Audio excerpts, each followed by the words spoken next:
Bonjour les amis, on se retrouve aujourd'hui parce que c'est la super lune en Gémeaux demain et j'avais envie de voir ce que ça va faire travailler pour chaque signe. Donc on va regarder un petit message très rapide et on se prendra une petite breloque pour voir les énergies générales. On est parti donc. Les Capricornes, cette super lune en Gémeaux vient te faire travailler ta compassion, peut-être travailler avec les autres, l'interaction entre les autres. Il me semble que tu as eu déjà cette carte cette semaine, si je ne me trompe pas. Tu me diras si ça te parle en commentaire, s'il te plaît. Les taureaux, on vient travailler l'affirmation avec cette super lune.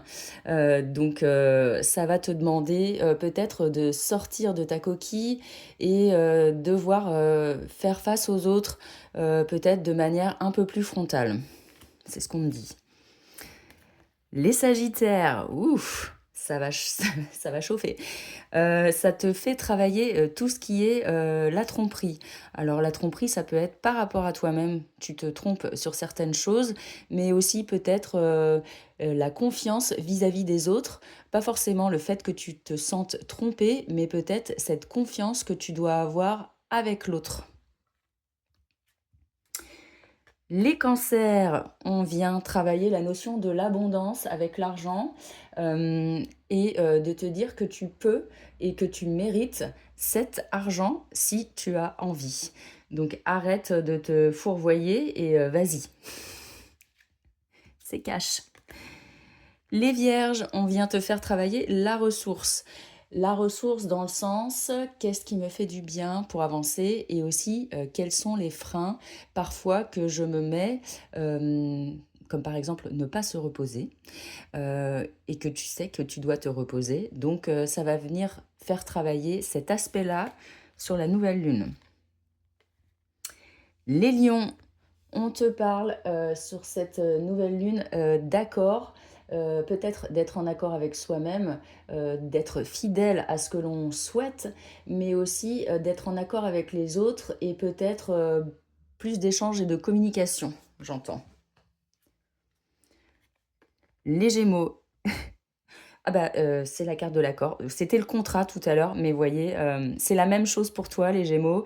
Même message, je ne vais pas me répéter, mais c'est exactement pareil.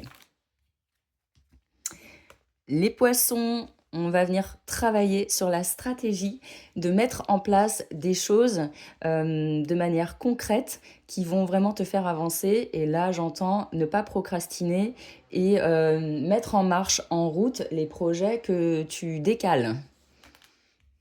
Parce que tu ne te fais pas confiance non plus. Les scorpions, on va venir travailler la connaissance, le savoir, des formations peut-être, et en tout cas aussi le savoir vis-à-vis des autres, peut-être des situations qui sont bloquantes, et on t'invite à aller communiquer avec l'autre. Les balances, on t'invite sur cette super lune à te faire confiance et à te décider une bonne fois pour toutes sur des choses sur lesquelles tu n'oses pas faire un choix. Tout simplement. À un moment donné, il va falloir avancer. Les béliers, eh bien écoute, toi, tu vas être hyper magnétique sur cette super lune et tu vas travailler l'attirance, l'attraction vis-à-vis de l'autre. Donc tu vas aussi travailler ton image, peut-être extérieure ou bien intérieure, l'image de soi. C'est plutôt pas mal. Et enfin, les Verseaux, on va venir travailler la polyvalence, peut-être de jongler entre plusieurs situations aussi, et peut-être de devoir prendre des décisions pour justement ne pas s'éparpiller. C'est le mot que j'entends. Voilà. Et on va regarder les énergies générales. On parle de protection.